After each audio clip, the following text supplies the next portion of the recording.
வாழ்க்கையில் சில சம்பவங்கள் நடக்கும். அது அந்த நேரத்தில் ஒரு சாதாரண விஷயமாகத்தான் தோன்றும். ஆனால் அதன் பின்னால் எவ்வளவு பெரிய ரகசியம் ஒளிந்திருந்தது என்பது பிறகுதான் தெரியவரும். அன்று நாளும் அப்படி ஒரு சம்பவம்தான் நடந்தது. அது ஒரு மதிய நேரம். நான் என் அக்கா வீட்டிற்குச் சென்றிருந்தேன். அங்கே வரவேற்பறையில் இருந்த சோபாவில் நந்தினி அண்ணி அமைதியாக உட்கார்ந்திருந்தார்கள். இளஞ்சிவப்பு, லைட் பிங்க் நிற புடவை, நெற்றியில் குங்குமம், முகத்தில் ஒரு விசித்திரமான பொலிவு. ஆனால் அந்த பொலிவுக்குப் பின்னால் ஒரு சோகமும் இருந்தது. உள்ளுக்குள் அவர்கள் உடைந்து போயிருப்பது போல் தோன்றியது. என் மூஞ்சியை இப்படி தொங்கப் போட்டுக்கிட்டு இருக்க? என் அக்கா தமாஷாக கேட்டாள். நான் சிரித்துக்கொண்டே சொன்னேன், ரொம்ப முக்கியமான வேலை இருந்தது. கலெக்டர் ஆபீஸ்ல ஃபைல் சைன் பண்ணிக்கிட்டு இருந்தேன். ஆனா என் செல்ல அக்கா கூப்பிட்ட உடனே எல்லாத்தையும் அப்படியே விட்டுட்டு ஓடி வந்துட்டேன். நான் சொன்னதைக் கேட்டு அக்காவும் நந்தினி அண்ணியும் சிரித்துவிட்டார்கள். வெட்டி ஆபீசர். டயலாக் மட்டும் நல்லா பேசுறான். அக்கா கிண்டல் செய்தாள். நான் சோபாவில் அமர்ந்தேன். அப்போதுதான் நந்தினி அண்ணியை உற்று கவனித்தேன். அவர்கள் புன்னகைத்துக் கொண்டிருந்தார்கள். ஆனால் அவர்கள் கண்களில் ஒரு விசித்திரமான பதற்றம் தெரிந்தது. ஹாய் அண்ணி, எப்படி இருக்கீங்க என்று கேட்டேன். ஃபைன் கார்த்திக். நீ எப்படி இருக்க? நான் எப்பவும் போல கெத்தாயிருக்கேன். ஆனா நீங்க சரியில்லாத மாதிரி தெரியுதே. அவர்கள் உடனே பார்வையை திருப்பிக் கொண்டு, அப்படியெல்லாம் ஒன்னும் இல்லையே என்றார்கள். ஆனால் அவர்கள் குரலில் இருந்த சோகம் எனக்கு தெளிவாக புரிந்தது. என் அக்கா தண்ணீர் குடித்துக் கொண்டே சொன்னாள், கார்த்திக், நந்தினிய அவங்க வீட்ல டிராப் பண்ணிடு. அப்படியே மெடிக்கல் ஷாப்பும் போகணும். சரி என்றேன். அண்ணி மெதுவாக எழுந்து கொண்டார்கள். அவர்கள் முகத்தில் இன்னும் அதே கவலை நீடித்தது. நாங்கள் இருவரும் வெளியே வந்தோம். நான் ஸ்கூட்டரை ஸ்டார்ட் செய்தேன். அக்கா சிரித்துக்கொண்டே, வழியில 2 பேரும் சண்டை போட்டுக்காதீங்க என்றாள். அண்ணி லேசாக புன்னகைத்தார்கள். ஆனால் அந்த புன்னகையிலும் ஒரு வலி இருந்தது. சிறிது நேரத்திற்குப் பிறகு நான் கேட்டேன், அண்ணி, மெடிக்கல் ஷாப் எங்கே இருக்கு? கொஞ்சம் முன்னாடி ஒரு கடை வரும். அங்கே நிறுத்து. நான் ஸ்கூட்டரை நிறுத்தினேன். அவர்கள் உள்ளே சென்றார்கள். அவர்கள் மருந்துகளை வாங்குவதற்குள் என்னைப் பற்றிச் சொல்லிவிடுகிறேன். என் பெயர் கார்த்திக். காலேஜ் முடித்துவிட்டு வேலைக்காக காத்துக் கொண்டிருக்கிறேன். நந்தினி அண்ணி என் அக்காவின் நெருங்கிய தோழி. மேலும் என் பெரியப்பா மகன் அர்ஜுனின் மனைவி. இருவருடையதும் காதல் திருமணம். திருமணமாகி 2 வருடங்களுக்கு மேல் ஆகிவிட்டது. ஆனால் இதுவரை அவர்களுக்கு குழந்தை இல்லை. ஹாஸ்பிடல், கோவில், பூஜை என எல்லாவற்றையும் முயற்சி செய்து பார்த்துவிட்டார்கள். இருவரிடமும் எந்த குறையும் இல்லை என்று டாக்டர்களும் கூறிவிட்டார்கள். ஆனால் குழந்தை மட்டும் பிறக்கவில்லை. சிறிது நேரத்தில் அண்ணி மருந்துகளையும் டானிக் பாட்டில்களையும் வாங்கிக் கொண்டு வெளியே வந்தார்கள். போகலாம் கார்த்திக் என்றார்கள். ஸ்கூட்டர் ஓட்டும்போது நான் கேட்டேன், அண்ணி, ஏதேனும் விசேஷத்துக்கு போயிருந்தீங்களா? இல்லையே. ஏன்? இன்னைக்கு குங்குமம், பூவெல்லாம் வச்சு ரொம்ப வித்தியாசமா அழகா இருக்கீங்க. அவர்கள் லேசாக புன்னகைத்து, கோவிலுக்கு போயிருந்தேன் என்றார்கள். அதற்குப் பிறகு அவர்கள் அமைதியாகிவிட்டார்கள். நானும் அதிகமாக பேசவில்லை. சிறிது நேரத்தில் அவர்கள் வீட்டை அடைந்தோம். அந்த இடம் கொஞ்சம் ஆள் நடமாட்டம் இல்லாத பகுதியாக இருந்தது. அங்கே சில வீடுகளும் மரங்களும் மட்டுமே இருந்தன. நான் ஸ்கூட்டரை நிறுத்தினேன். சரி அண்ணி, நான் கிளம்புறேன் என்றேன். அவர்கள் உடனே, வாசலோடவே போயிடுவியா? உள்ளே வா, கொஞ்ச நேரம் உட்கார்ந்துட்டுப் போ என்றார்கள். நான் அவர்களுடன் உள்ளே சென்றேன். அவர்கள் ஃபிரிட்ஜில் இருந்து ஆரஞ்சு ஜூஸ் எடுத்து வந்து எனக்கும் கொடுத்தார்கள். டிவியையும் ஃபேனையும் ஆன் செய்துவிட்டு எனக்கு எதிரே அமர்ந்தார்கள். அப்போது நான் மீண்டும் அவர்கள் முகத்தை பார்த்தேன். அவர்கள் மிகவும் பதற்றமாக இருப்பது போல் தெரிந்தது. ஏதோ ஒரு பெரிய விஷயத்தை நெஞ்சிற்குள் பூட்டி வைத்திருப்பது போல. நான் மெதுவாக, அண்ணி, என்னாச்சு? ரொம்ப பதற்றமா இருக்கீங்க என்றேன். அவர்கள் பெருமூச்சு விட்டபடி, எனக்கு எப்படி சொல்றதுன்னே தெரியல என்று மெதுவான குரலில் கூறினார்கள். அவர்கள் பெருமூச்சு விட்டபடி, எனக்கு எப்படி சொல்றதுன்னே தெரியல என்று மெதுவான குரலில் கூறினார்கள். தண்ணீரின் குளிர்ந்த துளிகள் முகத்தில் பட்டவுடன் நந்தினி அண்ணி ஒரு பெருமூச்சு விட்டார்கள்.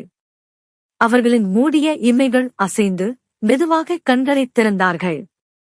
அவர்கள் கண்களில் இன்னும் அதே குழப்பமும் பயமும் நீடித்திருந்தது. என்னை தன் முன்னால் பார்த்ததும் அவர்கள் பதற்றமடைந்து எழ முயன்றார்கள்.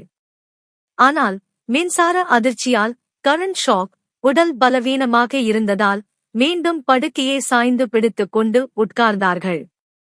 கார்த்திக், எனக்கு எனக்கு என்னாச்சு என்று தலையில் கை வைத்தபடி கேட்டார்கள். அவர்கள் குரலில் இன்னும் சோர்வு தெரிந்தது. அண்ணி, உங்களுக்கு கரண்ட் அடிச்சிருச்சு, நான் கிளாஸை பக்கத்தில் வைத்தபடி சொன்னேன். நீங்க ஃபேன் ஆன் பண்ண முயன்றப்போ அந்த ஸ்விட்ச் போர்ட்ல ஷார்ட் சர்க்கியூட் ஆகியிருக்கு போல. நான் அந்த ஸ்விட்சை தொட்டப்பவும் எனக்கு ஒரு பலமான அதிர்ச்சி கொடுத்துச்சுயூட். நான் சொன்னதை கேட்டதும் அண்ணியின் முகம் சட்டென்று வெறுத்துப் போனது. அவர்கள் அதிர்ச்சியோடு அந்த ஸ்விட்ச் போர்டை பார்த்தார்கள். பின்னர் இரு கைகளாலும் தன் முகத்தை மூடிக்கொண்டார்கள். அவர்களின் தோள்கள் நடுங்கத் தொடங்கின. அறையின் அமைதியில் அவர்களின் விம்மல் சத்தம் எதிரொலித்தது. அவர்கள் அழுது கொண்டிருந்தார்கள். ஆனால் அந்த அழுகை கரண் அடித்த பயத்தினால் மட்டும் ஏற்பட்டது போல் தெரியவில்லை. அவர்களுக்குள் ஏதோ ஒரு பெரிய பாரம் உடைந்தது போல் இருந்தது. நான் பதற்றமடைந்து, அண்ணி, நீங்க நல்லா இருக்கீங்களா? எங்கேனும் பலமாக அடிபட்டிருக்கா? நான் டாக்டரை கூப்பிடவா, இல்ல அர்ஜுன் அண்ணனுக்கு போன் பண்ணவா என்று கேட்டேன். வேண்டாம், அண்ணி உடனே முகத்தை நிமிர்த்தி பார்த்தார்கள். அவர்களின் கண்கள் சிவந்திருந்தன. அதில் ஒரு விசித்திரமான கெஞ்சல் இருந்தது. அர்ஜுனுக்கு போன் பண்ணாதே ப்ளீஸ் கார்த்திக். நான் ஆச்சரியமடைந்தேன். அர்ஜுன் அண்ணன் அவர்களின் கணவர். இப்படி ஒரு சூழ்நிலையில் முதலில் அவருக்குத்தான் தெரிந்திருக்க வேண்டும். ஆனால் அண்ணியின் எதிர்வினை முற்றிலும் மாறாக இருந்தது. ஏன் அண்ணி? இவ்வளவு பெரிய விஷயம் நடந்திருக்கு, நீங்க மயங்கி விழுந்திருக்கீங்க, அவருக்கு தெரியணும்ல என்று குழப்பத்துடன் கேட்டேன். நந்தினி அண்ணி தன் கண்ணீரைத் துடைத்துக் கொண்டு ஒரு நீண்ட பெருமூச்சு விட்டார்கள். அறையின் கதவை ஒருமுறை பார்த்தார்கள். அங்கே யாரும் இல்லை என்பதை உறுதிப்படுத்திக் கொண்டு பின்னர் என் பக்கம் திரும்பினார்கள். கார்த்திக், நீ என்கிட்ட கேட்டாய்ல, நான் ஏன் இவ்வளவு பதற்றமா இருக்கேன்னு? அவர்கள் உற்று பார்த்தபடி சொன்னார்கள். எந்த ரகசியத்தை நான் இத்தனை நாளா என் நெஞ்சுக்குள்ள பூட்டி வச்சிருக்கேனோ அது இன்னைக்கு என்னை உள்ளுக்குள்ளேயே அரிக்குது. இன்னைக்கு நான் இதை யார்கிட்டையாவது சொல்லலன்னா எனக்கு பைத்தியமே பிடிச்சிடும். அவர்கள் படுக்கையில் சற்று நிமிர்ந்து அமர்ந்து பேசத் தொடங்கினார்கள். எல்லாரும் அர்ஜுனும் நானும் ரொம்ப சந்தோஷமா வாழறதா நினைக்கிறாங்க. ஆனா உண்மை அது இல்லையூ. கதையின் அடுத்த பகுதியை தொடர நந்தினி அண்ணி அவருக்கும் அர்ஜுனுக்கும் இடையே உள்ள ரகசியத்தையோ அல்லது குழந்தை இல்லாததற்கான காரணத்தையோ சொல்ல வேண்டுமா, அல்லது கதையில் வேறு ஏதேனும் புதிய திருப்பத்தை கொண்டு வர வேண்டுமா? நந்தினி அண்ணி மெதுவாக கண்களைத் திறந்தார்கள். அவர்களின் பார்வை மங்கலாக இருந்தது. அப்போது வரை தங்களுக்கு என்ன நடந்தது என்பதே அவர்களுக்கு புரியாதது போல் இருந்தது. அண்ணி, நீங்க நல்லா இருக்கீங்களா? நான் பதற்றத்துடன் கேட்டேன். அவர்கள் லேசாக முனகினார்கள். பிறகு மெதுவாக, ஸ்விட்ச், கரண் என்றார்கள். எனக்கு தெரிஞ்சிடுச்சு அண்ணி. எனக்கும் ஷாக் அடிச்சது என்றேன். அவர்கள் தன் தலைக்கு பின்னால் கை வைத்தபடி அமர்ந்தார்கள். ரொம்ப வலிக்குது ஒருவேளை கீழே விழும்போது அடிபட்டிருக்கும் போல என்று மெதுவான குரலில் கூறினார்கள். நான் உடனே அவர்கள் அருகில் அமர்ந்தேன். தண்ணீர் குடிங்க. அவர்கள் என் கையில் இருந்த கிளாஸை பிடித்து கொஞ்சம் தண்ணீர் குடித்தார்கள். அவர்களின் கை இன்னும் நடுங்கிக் கொண்டிருந்தது.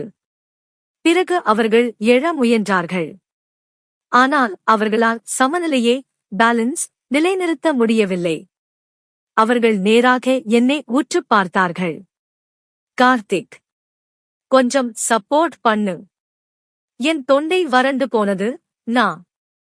நானா? ஆமா. இடுப்பை பிடிச்சு தூக்கு. கீழே விழுந்துடுவேன். அந்த கணத்தில் என் இதயம் எவ்வளவு வேகமாக துடித்தது என்றால் என் மூச்சுச் சத்தம் எனக்கே தெளிவாக கேட்டது. நான் மெதுவாக அவர்கள் அருகில் சென்றேன். அவர்களுக்கு தோள் கொடுத்து தாங்கி பிடித்தபடி தூக்கினேன். அவர்களின் உடலில் இருந்து வாசனை திரவியமும் பெர்ஃப்யூம் வியர்வையும் கலந்த ஒரு விசித்திரமான மணம் வீசியது. என் மூளை வேலை செய்வதை நிறுத்திக் கொண்டது போல் இருந்தது. அவர்கள் சிரமப்பட்டு எழுந்து நின்றார்கள். பிறகு மெதுவாக என்னை ஹாலுக்கு கூட்டிட்டுப் போ என்றார்கள். நான் அவர்களை தாங்கியபடி படுக்கையறையிலிருந்து வெளியே கூட்டி வந்தேன். அவர்களின் பாதி உடல் எடை என் மேல் இருந்தது. அந்த நேரத்தில் எனக்குள் விசித்திரமான உணர்வுகள் ஓடிக்கொண்டிருந்தன. ஒருபுறம் குற்ற உணர்ச்சி, மறுபுறம் ஒரு ஈர்ப்பு. நான் என்ன உணர்கிறேன் என்றே எனக்கு புரியவில்லை. ஹாலை அடைந்ததும் அவர்கள் சோபாவில் அமர்ந்தார்கள். கண்களை மூடிக்கொண்டு ஒரு பெருமூச்சு விட்டார்கள். பிறகு திடீரென கண்களைத் திறந்து, கதவை லாக் பண்ணிட்டியா என்று கேட்டார்கள். நான் ஒரு நொடி அவர்களை அப்படியே வெறித்து பார்த்து கொண்டு நின்றேன். இல்லை, போய் லாக் பண்ணு என்று மெதுவான குரலில் கூறினார்கள். என் இதயம் இன்னும் வேகமாக துடிக்கத் தொடங்கியது. நான் உடனே சென்று கதவை லாக் செய்தேன். நான் திரும்பி வந்தபோது அவர்கள் என்னையே பார்த்து கொண்டிருந்தார்கள். அவர்கள் கண்களில் ஒரு விசித்திரமான பாவம் இருந்தது. முழுமையான வெட்கமும் இல்லை, முழுமையான துணிச்சலும் இல்லை. வெறும் ஒரு மௌனமான வேண்டுதல் மட்டுமே இருந்தது. நான் மெல்ல மெல்ல அவர்கள் அருகில் சென்றேன். அவர்கள் மிக மெதுவான குரலில் கேட்டார்கள், கார்த்திக், அன்னைக்கு ஹெல்ப் பண்ண மாட்டியா? அந்த ஒரு வரி எனக்குள் இருந்த எல்லாவற்றையும் உலுக்கிப் போட்டது. அவர்கள் என்ன விரும்புகிறார்கள் என்பது இப்போது எனக்கு புரிந்துவிட்டது. அதற்குப் பிறகு நடந்தது என் வாழ்க்கையையே மாற்றி அமைத்தது. அந்த நாளுக்குப் பிறகுதான் எனக்கு ஒரு விஷயம் தெரிந்தது. இது வெறும் விபத்து, ஆக்சிடென்ட் அல்ல, மாறாக இது ஒரு திட்டமிட்ட சதி, பிளான். அர்ஜுன் அண்ணனும் நந்தினி அண்ணியும் சேர்ந்து போட்ட திட்டம். இருவருக்கும் எந்த குறையும் இல்லை என்று டாக்டர்கள் கூறிவிட்டார்கள். ஆனாலும் அவர்களுக்கு குழந்தை பிறக்கவில்லை. அண்ணி கடுமையான மன அழுத்தத்திற்கு, டிப்ரெஷன் ஆளாகிக் கொண்டிருந்தார்கள். ஒரு நாள் அவர்கள் அர்ஜுன் அண்ணனிடம் சொல்லியிருக்கிறார்கள், இந்த முறையும் எதுவும் நடக்கலனா நான் மனசளவில உடைஞ்சு போயிடுவேன் என்று. ஒருவேளை அந்த பயத்தினால்தான் அவர்கள் இருவரும் சேர்ந்து இந்த நாடகத்தை அரங்கேற்றியிருக்கிறார்கள்.